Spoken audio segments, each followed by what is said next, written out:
2025. We just end 2025, and 2025 was not my year at all. And we shut down in a remarkable way. A lot of things happening, and at the end of the year, we see so many things that will happen. But thank God, we made it through to a new year, 2026. We made me beautiful resolutions, because I really hope that 2026 could be my year of let this show become big, and that a lot of things, them good things, them go happen in my life. So I made so much. I made a lot of beautiful resolution. Good health, maybe marriage, maybe I don't go lose my loved ones, them, and that the Khadija Tukuma show will become the biggest show in the country. So we are working towards that. Anyway, that brings me to my topic of today's episode. Sierra Leone is among the countries with the most highly reported for gender-based violence and sexual gender-based violence cases worldwide. Approximately 62% of women and girls aged 15 to 49 have experienced physical and or sexual violence. Between 2023 to 2024, the country recorded its highest sexual assault on infants aged 0 to 5 and gender-based sexual violence cases in the country. At one point, GBV even reached an epidemic levels in the country. In this episode, we will explore why GBV remain prevalent in our society, and highlight how one of the largest NGO, Rainbow Initiative, has been at the forefront responding to these cases and supporting victims in an impressive 92% of reported instances. I'm your host, Khadija Tukoroma. Well, today we're there can talk about Rainbow initiatives, the impact on the country. We know that in the team before for attend to SGVB cases and GVB cases. So we now the studio, we join me now the studio na Mama Masi Kamara, we now the partnership strategic support coordinator of Rainbow Initiatives. Mama, welcome to the show. Welcome, Khadija, and welcome to people where they listen and watch. Thanks for coming anyway. So, by the way, Rainbow Initiative, they do so well in terms of supporting victims where they go to sexual violence, GBV, SGBV cases them. First of all, I must say I'm very impressed with the work where Rainbow Initiative they do in terms of responding to SGVB and GBV in the country, which is very impressive, and then deserve credit and accolade of the amazing work where they do in supporting them victims there. So in 2023 alone, UNA recorded 2,700 survivors. Why would I think say gender-based sexual violence still widespread in the country, and waiting at the factors where they drive their number they are high? Thank you very much. First of all, a brief background of what Rainbow they do. Rainbow is a national organization where they provide a holistic support to survivors. We don't use victim anymore. We use survivors of sexual gender-based violence, cutting from clinical support, legal support, psychosocial support, and we get centers them. We get 9 centers them all over the country, and we centers them stationed at the government hospital most of the time, because we thought of it say when you want to give comprehensive support to a survivor, you don't need for move from one point to another. It increase the stigmatization, it increase the point finger. But when you go to a government hospital, you have every service is there. If, for example, the person get belly doing the abuse, you go send another maternity ward. It go come like any normal belly woman where they no go point finger, say they rape this person or they do mommy and daddy business with them by force. If the person get STI, we can treat them. But if it gets something like because we do HIV test, if it gets some of those cases, we refer to the government hospital. We mean say and nobody know the point finger pana. It can go and get in treatment full. And we then like what I say we get centers now the McKinney Government Hospital, Cambia Government Hospital, Bo, Kenema, we then Fliton Connaught, and we get we center an office here SS Camp. We also did my 91 Emagboka Government Hospital. So this is what Rainbow offer: clinical care, we do counseling, we do legal support where we give you, we do referral also. But to your question, 2024, when are the 2025, sorry, when are the data where we 2024, sorry, because 2025 data we not launch them it. Okay. We they launch them to around before the first quarter, we they launch with 2025 data. But 2024 data, we recorded 2,744 cases all over we country. And out of that number, we get 2,607 when are sexually related cases. We mean in a mommy and daddy business cases. Then we get out of we mean 93% of the cases we recorded are sexually related, and just 7% were physical abuse, because we also they record bit by bit physical abuse, where they beat man, where they beat woman. So one thing I want to tell people, Rainbow Initiative now they only give services to women. We are giving services to survivors of sexual gender-based violence, which means if you are a man, you are a survivor, you are open to our centers all over the country. You can reach with free toll line when at 599, and we get with new baby when at the mobile clinic, where also they give services to them people. But fast forward to your question, waiting are some of the things that they drive waiting the numbers there. One guy for doing with we lack of education and awareness. I will not say lack, but insufficient education and awareness. And we get harmful traditional practices or norms. So we get a culture where we think, say, abuse is common. As a way for retaliate, I should be abusive. For example, it's common for a man beating wife because na him married them.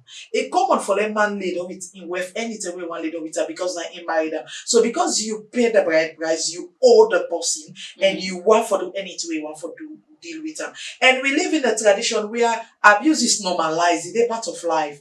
We judge survivors where they abuse woman or they abuse man. In fact, for man, it's hard for them to even come out and report. If they shock say out of that data we get, we only get 27 men. We report out of over 2,700 cases. Men and they go through this without reporting.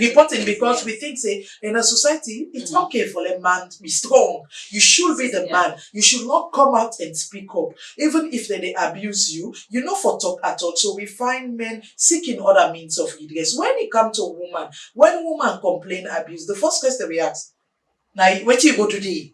Now waiting you wear, now waiting the pikin wear, now waiting the pikin go do day, now the pikin they go fend demand them. So with all this blame gaming, you find out perpetrators thinking it's normal for them to commit abuse. Also the circle of homes so we come out. Most of the time you find out African homes, or let's say salon, most of our homes they're abusive. You they grow up say papa they beat mama, you mama, you grow up say you see maybe an adult they get married to a very young girl when are early marriage. So if you then born picking out of the picking will normalize and see say sex between teenagers, it's normal, it's okay. But even when I can tell people about abuse, sexual abuse does not only get for the with penetration, no.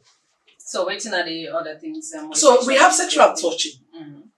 The moment you touch me sexual organs, me bobby, like call them me bobby, me waist. So man I in palm. Some people get habit when you stretch and they scratch your palm. That is irritating. It's sexual harassment. So man in normal na office, you can just knock woman waist, you can just touch her some kind of way. And that is very common. I can always tell people, they say abuse starts somewhere.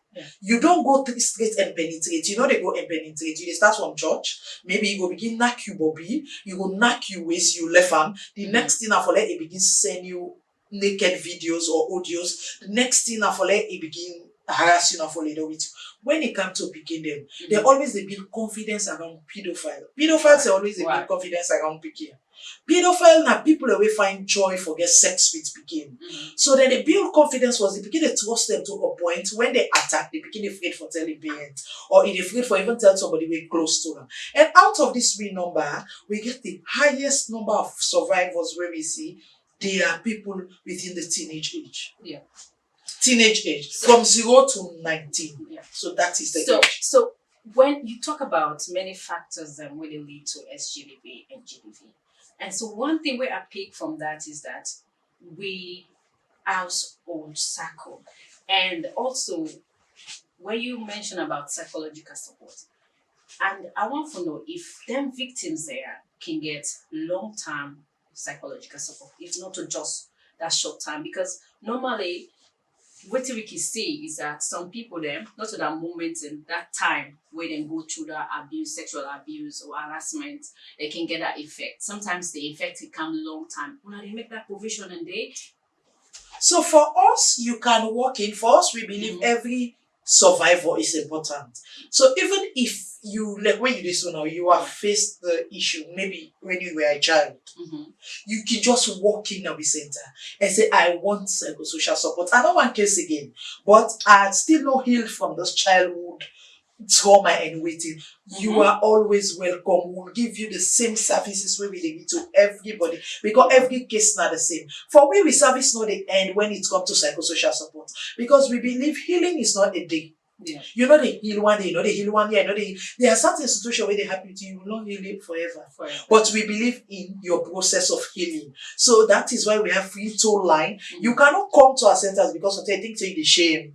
But you can call that free toll line. It's always available 5998. It's free. Not to just for reports the case. Even if you need counseling, you can reach out. We don't need for no your name. We don't need for no you detail because if you reach out to the person, you don't know who they talk to. Sometimes if you go to a center, you will think say sometimes I go shame, I go meet person wasabi. But in that free toll line, you don't know the person you are talking to. The person is a very professional counselor. It will give you the services free of charge. And survival confidentiality is key for it. Very key for us. We know the joke with that at all because we know say they only tell you story when you want for you tell we story. And one thing we do, we know they discuss one case. Okay, we can't argue and say, okay, Khadija, then Tampa Vita. No, we discuss cases, full cases where we dey. So we know they discuss individual case. We discuss, in fact, for the data, our youngest survivor is from that data I give you. Our youngest survivor is a 2-month-old, and the oldest is already an old woman. So what I go tell now, what I go say about the nature of which then violence, then sexual violence, and they happen to that kind of age group there, that wide age group there. So it tell we say we get a lot for them. It tell we about power imbalance.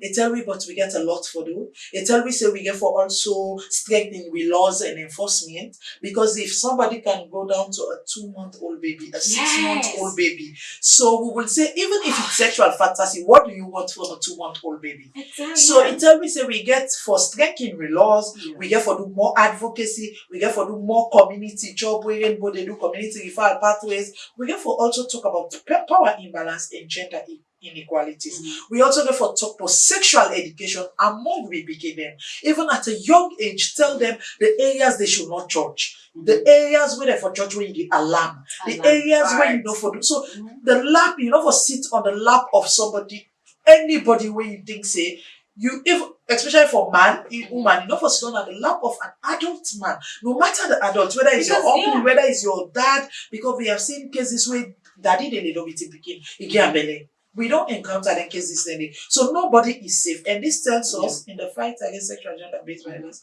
nobody is safe. No one is excluded. So let's come together and fight it and raise awareness and educate people. Let me support survivors. Let's stop the blame gaming. Because if we start blame gaming now, if it happened to a 2-month-old baby, you go know what it means. Say, when they rape an adult, the pain the adult they go through, you as a mother, you as a father, now the same pain they go through for that you pick away man temper it. And the worst if you don't get justice. That bring me can because you talk about say earlier say they do sometimes when I can pursue justice for them victims there. When as a gender person we don't go through that kind of phase of acquiring justice for victims them, you find out say justice usually can delay in terms of we own justice system and there is no morality in the justice system. So people them we actually when are vulnerable victims them can get the chance for actually get justice. do una can help with that area? So first of all, we are the only organization where government give the right for sign medical paper where they use that court for pursue case for sexually related offences. So we get medical doctors. That is another way for help pursue the justice. And Okay. what medical doctors now, Rainbow, we are not paying them, Okay. but we are providing all the necessary things that they need for go to court and testify.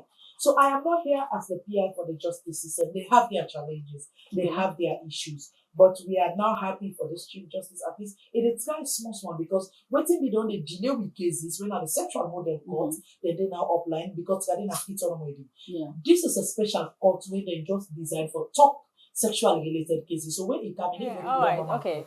So the problem, one thing we are curious about, where really they shock me is that the age group where perpetrators and the target, especially when you talk about one of una survivors na 2-month-old baby. The youngest survivor na a 2-month-old baby. So you look at that nature of how that violence they happen and the age target. And on our record, over 158, 58 cases of sexual assault on 0 to 5 years of age.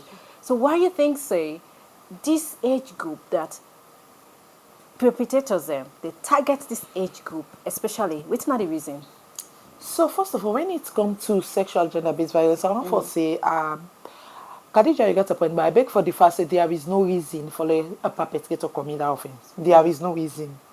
So because if we start giving it reason, it's like it seems they give them leverage for the one. But to me, as a personal person, as an advocate, as a feminist, we don't into this space for so long. I believe they look at criminals. Perpetrators are criminals. That is what I want to say. True. They look at loopholes in the laws and decide to attack those loopholes. For example, now we don't get a forensic machine for proving cases of sexual gender-based violence. So now, if it targets big picking, the picking go talk, he go explain, he go visit the scene, he go tell you, say, now this color be there in the room, now this thing, now so then do me, now so that, now so that. So now they say, no, can we look at then one day we know they talk at all, then young one they know nothing. Because we don't get forensic for proof. So in that case now, for let you prove that case, like that example, like those cases when are over 100 cases of 0 to 5, for let you prove that case, one, you get for being you meet a person at the scene or use circumstantial evidence where probably the possibility for let you win that case is slim with that evidence. Yeah. Or the perpetrator at all, God come up here, even if he plead guilty, but also evidence for come to court for support that case. Yeah. So then they look for the most vulnerable now. Where at least the pikin not sabi talk, he no go know who that do. He go point, he go say na uncle this, but he no go able to describe the uncle, na police statement, he no go able. So you see the challenges. So that is why I say we need for enforce with laws, and by enforcement of the laws, now for provide the necessary things that we needed for prosecute somebody. Good, yeah. The necessary things that we need. So waiting at the support system will exist for them age group they are 0 to 5. So in case management, we get different way how you handle cases. So we get a sort of say intersectionality, which means say Khadija is a woman, I am a woman, massive. But if, for example, Khadija is a pregnant woman, I am not pregnant, when we face abuse, we respond will be different. Because you already a woman.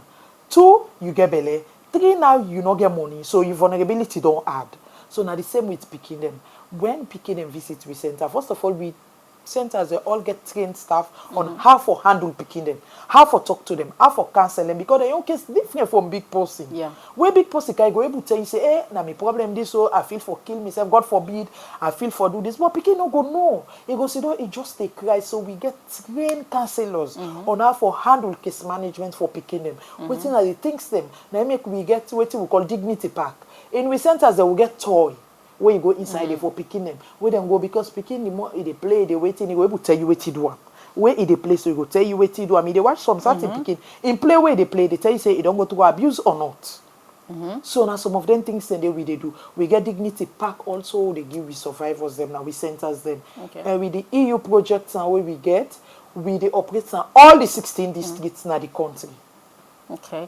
So when I be launch an online SGVB data dashboard, how that data they the data transparency and improve justice outcome and support survivors more effectively? So first of all, that they help we follow we work go easy. So that dashboard, they able to tell you say we sent us we get staff na kaila. If case county they then go to na Kenema center, then see them. They enter on the dashboard. The executive director they see lawyer. They see the case already. He knows say na this case come. So God forbid, even if the center staff, somebody say, hey, enter rainbow TDO, we able to get say, no, this case, we able to get them. And this dashboard also, the world don't they modernize. We don't they come up from paper to digital. So this dashboard they will help we all when our service providers, both Ministry of Gender, we all for able access then cases there and make sure say we verify the data of rainbow, because most of the time they talk, they say we they forge data. Most of the people, hey, this is a forge, they forge the data them. So now the dashboard able help we say we know they forge the data. These are people where they visit we centers them. So even if this, the people, the victims are not able to do that on their own self, they not can get able to access them on their own self and just input them. No. You only get access to that dashboard when you enter in our center and get the services. Because also, we not going to make them publicly. We get a reporting channel where the ministry try for build where survivor or somebody where don't go through sexual gender-based violence can report online than they did. For let victim filler, survivor filler from now that you want for let a report online. But you get for go to the Rainbow Center, then take your name, you detail everything. But the dashboard, no, they get all that information. Because that is your private information. We need to put on the dashboard, private for all public consumption. But for we on office consumption and report, we get that day where we they make use of. We money they make use of them. And then they produce the data every year where Rainbow they launch. Yeah, that's good. That's good. Rainbow report 92.7 of una cases and sexual assault. And what it is tell una about the vulnerability of women and girl picking them, and waiting at the gap where exists and the prevention efforts we una they make. As you don't mention plenty efforts them, so you can just give it just. So first of all, I want to say sexual gender-based violence not just woman they affected girl picking, but now because now they are the highest number we don't report, so we also they encourage demand for report, because if we report we will talk about una. But now the woman in the girl picking we they talk about first, because out of this number we only get 27. You cannot compare 27 to 2,700. You can't exactly. Yes, although those 27 cases are important, but also the probability everything. So this theory say women and girls are more vulnerable. Okay. Now we country because we are open to so many discrimination and inequalities where they happen. For example, now Khadija can go apply for a job with man. Khadija go qualify for the job, he get everything. He go the interview, do very well. But unfortunately, one unprofessional boss go sit down and they still want for later return because a woman. So these are the challenges where we face. Just start and see we as a tool rather than a partner in development. And also, this also the theory say, we still get issues we get for deal with we laws. I will not say weak, but enforcement of we laws. Because we get so many good laws in this country and the enforcement. What do need for be done? We need for raise awareness and educate communities. Rainbow don't do one, but Rainbow cannot do it all. We need other people in for join. We also need for promote gender equality and challenge some of the norms the way they discriminate women. For example, my body belongs to me. If I want to be caught, I will be caught. I will go and court me with me mind, but not force me for be caught at an early age. Yeah. These are some of the issues. Not force me for going to marry those at an early age, becoming a woman. Why you know they take the boy pick also get a wife at an early age? So these are some of the challenges. Also, we go for support survivors and provide services for them. Rainbow is doing it, but we need the help of everybody, the justice system, the family support units, because these are the cases, the places where then they go. We need this support for survivors. Let we left for judge them, let we left for blame them. Also, we get for engage man and boy picking them as allies. So waiting don't they happen at the fight, we see them as perpetrators. Now the man then they do, now then they beat the picking, now then they rape them. So we attack them rather than engaging them as men as allies. So we need them in this fight. Let we sit down around table. We stay happy. Why we follow it? What's not the problem? Is it drug increase or waiting? We make una go man go watch 2 month old baby and one lady with a 5-year-old picking, 10-year-old picking. Yeah. So let's sit on a round table. Let we discuss how we able to push this thing, because also somebody where they do you bad, allegedly, you need them for let the bad solve. Yeah. We need them, because most of these perpetrators are also men. And if we not talk to them, we not engage 90. them, they 99. continue for commit offenses. They will be behind bars. We know they get decent men in our society again. So this also, we need them as allies, Yeah. not only as perpetrators. Yeah, thank you so much for that, Andy. Welcome. And welcome again. Thanks for coming. You don't make a beautiful comment about our services, them and we tuna the do more initiatives and the wonderful work and impact they make in the country for respond to the GBV, SBV cases. Thank you so much for coming again. Well, and that's it for this episode of the Khadija Tukoma show. Well, we don't get a beautiful awareness from we guest when Miss Mariama Masi Kamara, we can talk about GBV, SGVB, sexual assault in the country, and GVB. So you give you a brief knowledge about waiting the go on in the country and then data. So we really impressed with their work, and we want to appreciate them for giving them wonderful, narration there about their services. Them. Thank you, and that's it for this episode. Until our next episode on the Khadija Tukoma Show.